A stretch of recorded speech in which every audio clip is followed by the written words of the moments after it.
Terry Bradshaw for coming by the show to talk a little NASCAR with us. He is happy as well. Jimmy Johnson wrecked out with 2 laps to go. Jimmy, we're doing a little sports report with Dr. Dugan, Muggsy, and Bugsy. What's up, guys? How you doing? Okay, how was your week? Today, this week was unbelievable. Very long week. Yeah, long week.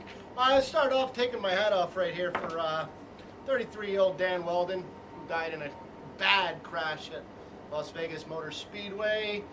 On the IndyCar circuit and track, a lot of them said that it had no business racing there.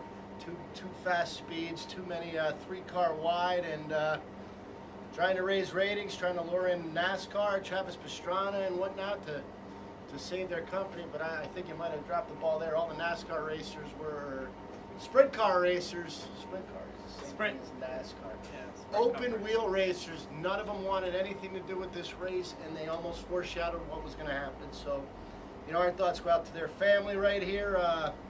Good luck. It's a very sad event. Okay, let's start off with a little football there. Dr. Dugan, gonna tell us about the Eagles lost again, right? Actually, the Eagles won this week. They won. Yeah. Really? Yeah, they went to FedEx Field and improved their record too. Well, of course it's FedEx Field. That's where Vic went ape crap last year. Yeah, last year. Eagles improved their record to 2-4, beating the Redskins 20-12, or 20-13 rather. 2-4 is much better record in the NFL than 1-5, which they could have been if it wasn't for Rex Grossman and their offense doing absolutely zip against the Eagles. Rex Gross was going to have Kurt Coleman nightmares for a very long time. They actually pulled him after his 3rd interception and put in four interceptions. 3 of them were to Kurt Coleman. And put in John Beck. So the Eagles 2-4 doesn't look pretty. Still winnable division right now, in my opinion. Yeah, I would NFC say East, so. they're only 2 games out, and they improved. I don't know if their run defense improved, which is the biggest hole in their team, was their run defense, or the Redskins just couldn't execute on the offensive foot. I think the Eagles, it was desperate. Like, they had to win this game. And the first half, they came out like they wanted to make a statement. Yeah, they came out. They looked good. Sean McCoy has proven to be probably their most important player, save for Michael Vick on their team. He's been a centerpiece of their offense. I think he has a touchdown every single game. Yes, he Big does. Shady McCoy this year. And but one glaring statistic: they have 5 red zone visits, only scored 20 total points in that game. So they're going to have to improve on that if they want to go on a winning streak, which they desperately need. They can't really afford to lose any more games. Oh. They got a bye next week. After that, they got Dallas Cowboys, prime time, Sunday Night Football. That'll be a good one to watch.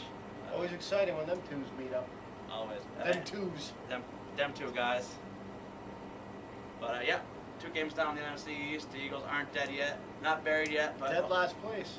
they're at dead last place. Dead last place, which is never- cool by me. Yep, this division is It's crap. very winnable. Up for grabs right Cheers, now. Giants. That's the only team in that division anyway. That's the only team there. Cowboys also fell to 2-3 yesterday. In the game, I could hope that both teams could lose. The 20-16 Cowboys versus the Patriots. 20-16 loss to the New England Patriots. Everybody knows that's Counter Girls team. Patriots. Well, that game just came down 20-16. Patriots came down to the last few possessions. Dallas, 13-13 game. Dallas was driving to take the lead, and this is when another controversy in Big Dallas started. The play calling of Jason Garrett.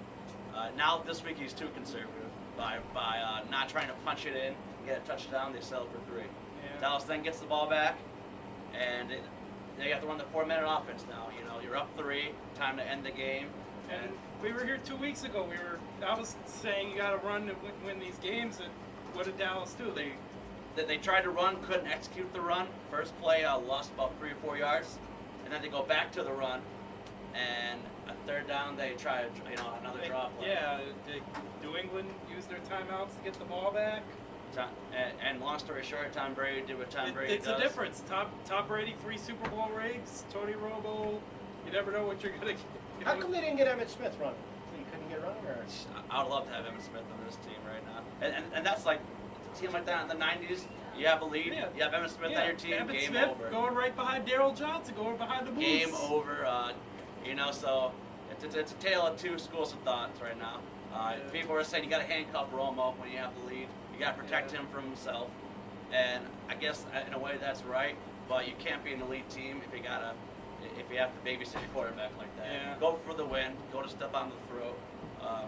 You know, understandably so. There's a lot of talk about Jason Garrett this week. This guy can't win. He's either too conservative or he's too risky. Yeah. You know, so well, we'll see what happens. Good thing is they got the St. Louis Rams next week. Yeah. So that should be a game they need to win. And they even should the record win. at 3-3, and maybe they get. I think they're not the last 9 straight games. The games have been 4 points or less differential. Yeah, So maybe they could win by 2 scores for once.